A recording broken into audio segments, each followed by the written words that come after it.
Buenos días, estudiantes y profesor. El día de hoy les explicaré la tarea número 5 con los ejercicios 1 y 5. Eh, para empezar, en el ejercicio 1 nos piden obtener cuál es la ecuación de la ganancia y después de ello descubrir cuál es el voltaje que se ocupa para obtener un voltaje de salida usando la ecuación de ganancia que vamos a desarrollar en esta parte. Hay varias cosas que tomar en cuenta. Primero que todo, tenemos que tomar en cuenta, eh, primero que todo, tenemos que tomar en cuenta que en esta zona hay un corto virtual, es decir, aquí se comparta este voltaje, está acá también. Y eso usualmente es bastante importante porque eso también significa que acá no está saliendo ninguna corriente. Entonces, eso significa que toda esta parte técnicamente está conectada a tierra. Ya, si fuera caso que estuviera conectado a una batería, pues estaría conectado a ese voltaje. Pero en este caso no lo está. Eso, y lo segundo es que usualmente cuando estamos desarrollando estos ejercicios, lo que pasa es que tenemos un solo nodo, todo esto acá, y no tenemos un nodo acá. O usualmente tenemos esto y esto, pero se puede simplificar, provocando que se usa este nodo y este nodo. Pero en este caso no. En este caso tenemos dos nodos y en el cual en este nodo se disipa un poco el voltaje o corriente, como quieran llamarlo, gracias a esta resistencia. Entonces hay que tomar en cuenta eso. Acá está explicado de mejor forma. Estas son las corrientes que pasan. Hay una corriente que sale R3 en el nodo X, otra que sale R1 y otra que sale R2. Puede que las direcciones estén mal, puede que más bien no se esté entrando acá. Obviamente está conectada a la Tierra, entonces no va a pasar. Pero hay que tomar en cuenta que si estamos viendo otro tipo de análisis, que puede que esté o no pasando un voltaje por acá, o puede que no sea la dirección que sea la que nosotros indicamos. No va a cambiar nada, lo único que va a cambiar es si el símbolo va a ser negativo o positivo, pero el resto se mantiene exactamente igual.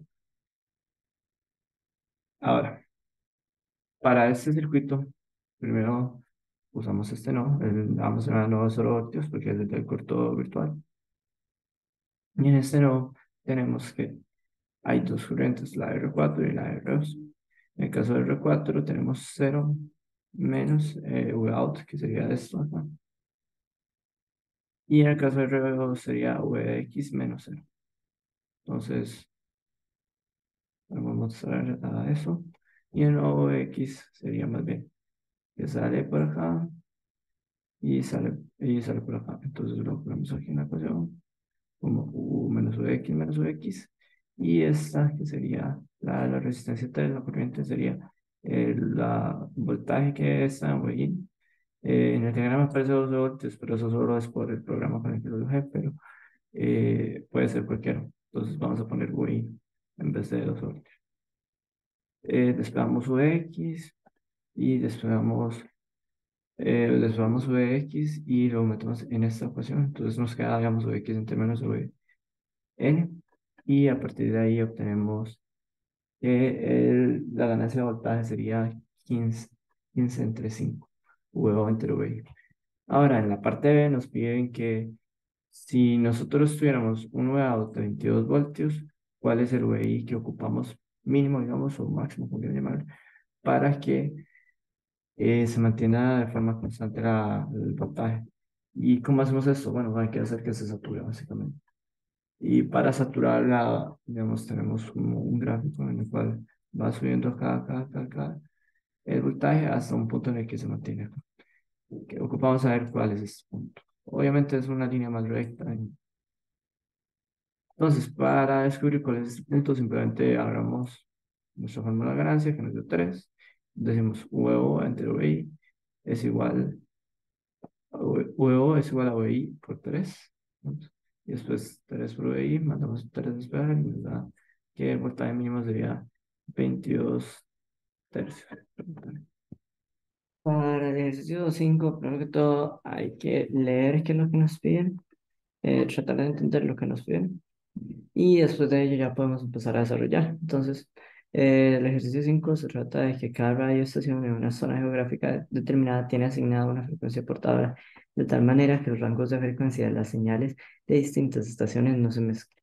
Cada señal de radio AM tiene componentes que varían de 10 kHz por debajo de la frecuencia portadora y 10 kHz por encima de la frecuencia portadora. Suponga que existe una emisora de radio AM llamada sensación mecatrónica, la cual transmite interesantísimos programas de tecnología sin ser opinión. Esta emisora transmite en una frecuencia portadora de 280 kHz. Ok, datos importantes de tomar acá. Bueno, lo que nos pide es que, digamos, en la primera parte dice qué tipos de filtros se necesite si se quiere pasar los componentes de esta radio emisora y rechazar los del resto de emisora. Bueno, lo que ocupamos es simplemente hacer un paso banda en el cual simplemente se rechace todo lo que esté antes de 980 kHz y todo lo que está después de 980 kHz. Es un mundo perfecto. Pero, como vimos ahí dice, cada señal radio AM tiene componentes que varían de 10 kHz por debajo y 10 kHz por encima. Es decir, bueno, empezamos primero con la respuesta, como dijimos, paso banda, se hace este circuito. Y ahora, para la parte D, como nos mencionaron que ocupaba por lo menos tener un rango de 20 kHz, 10 por abajo, 10 por arriba, para que se pueda leer de forma adecuada la señal de radio. Entonces simplemente elegimos de 970 a 990 kHz. Ahora, ¿por qué se elige un paso banda? Vamos a regresar un poquito. Bueno, ya dije las frecuencias, ya dije cuáles frecuencias hay que utilizar y cuáles no. Bueno, pues la razón por la que debemos de usar un paso banda es porque ocupamos algo que filtre todo lo que está antes de 970 kHz, que eso sería lo que hace nuestro paso alto, que corta la frecuencia baja, por más irónico que sea, y después ocupamos un paso bajo que corte todo lo que esté después de la frecuencia más alta nuestra. Entonces, para ello vamos a utilizar o dos amplificadores operacionales en el cual hacemos un paso alto y luego un paso bajo, o podemos utilizar como el circuito que mostré acá, un circuito que contiene los dos, sea este el paso bajo y el otro paso alto. Entonces, y ahora, si combinamos estas dos, el paso alto y el paso bajo, obtenemos este paso alto. Si juntamos mucho la frecuencia eh, baja y la frecuencia alta, lo que va a ocurrir es que estas dos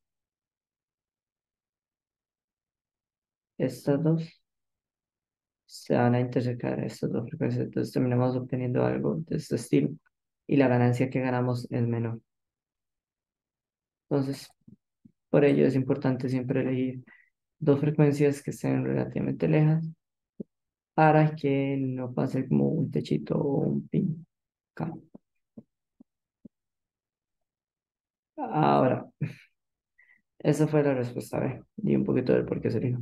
Ahora, nos están preguntando cuál es el ancho de banda, cuál es la frecuencia central y cuál es el factor de calidad.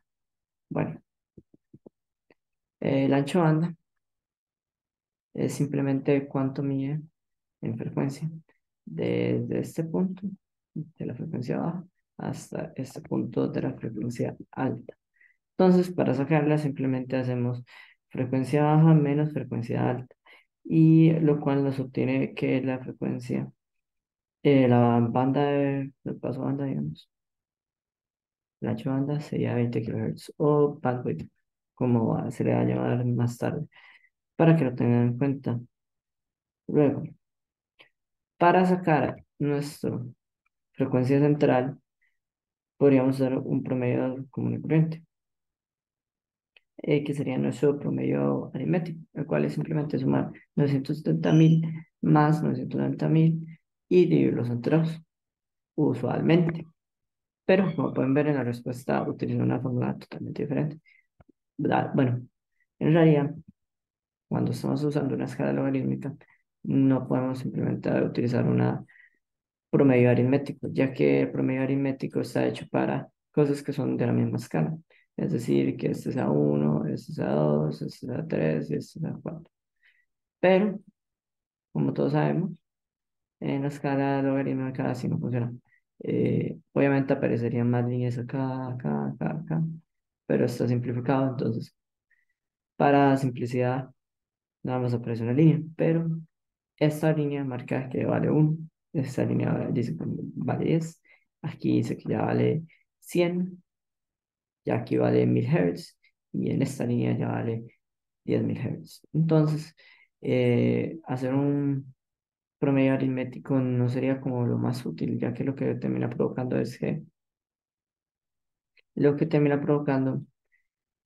es, es que obtengamos un promedio que no sea el que más nos facilite entender los datos, porque un promedio es para eso, para facilitar los datos y tener un mejor entendimiento de los mismos.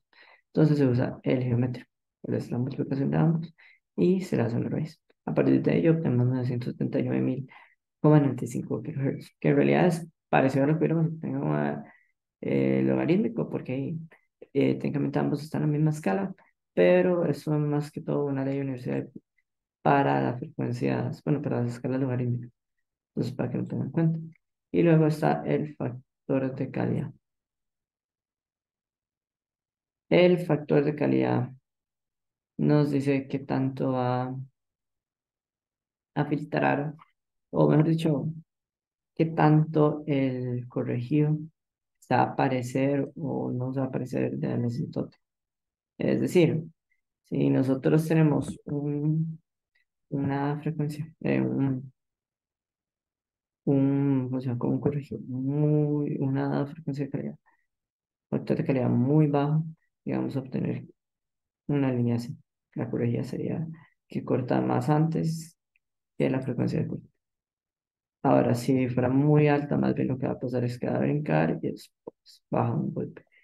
Y aquí esto es una ganancia de este pico. Ahora, para este caso, entre más alta, mejor para el paso banda, ya que con el paso banda ya vamos a obtener más bien una ecuación que es aquí así. Que significa que solo está dando pasar lo que está en esta zona. Lo que está acá y lo que está acá no lo está dando pasar. Cual es muy bueno. Por lo tanto, tiene un buen factor de calidad. Usualmente lo normal es uno bajo como 0,70. Entonces, sí. Después, en respuesta D, es simplemente que nos piden que diseñemos un circuito, ¿vale? Y simplemente es juntar una frecuencia baja con una frecuencia, un paso alto con un paso bajo. Y a partir de ello, simplemente obtenemos un paso banda, que como mencioné anteriormente, es simplemente el conjunto de esos dos. Entonces, para ello, utilizamos primero, utilizamos primero la fórmula de la frecuencia alta, la cual es obtenida a partir de la función de transferencia fasorial. En este caso no voy a explicar cómo se obtuvo, pero o no a mucha profundidad, ya que simplemente es simplemente leer cuál es VO menos VI, leer las corrientes y a partir de eso formar una ecuación y ir despejando, despejando, despejando hasta obtener algo similar a esto. Y es por esa misma razón que eh, obtenemos estos valores de WA, W y K, que son hechos para que se parezca más posible a la ecuación que queremos llegar. Entonces, o podemos ver la frecuencia baja, que es la que nos da el paso alto, sería de R2C2. En otras palabras, este sería nuestro paso alto y esta parte sería nuestro paso bajo. Entonces, simplemente vamos a despegar cuál es la frecuencia que nos acabamos. Para diseño, solamente elegimos datos o distancias que existen, entonces por eso elegimos un pico para ello. Entre más pequeño en este caso, vamos a poner como un valor más sensato de kiloohms. Entonces, digamos, como pueden ver, esto es el equivalente de la frecuencia alta y esta es la frecuencia baja.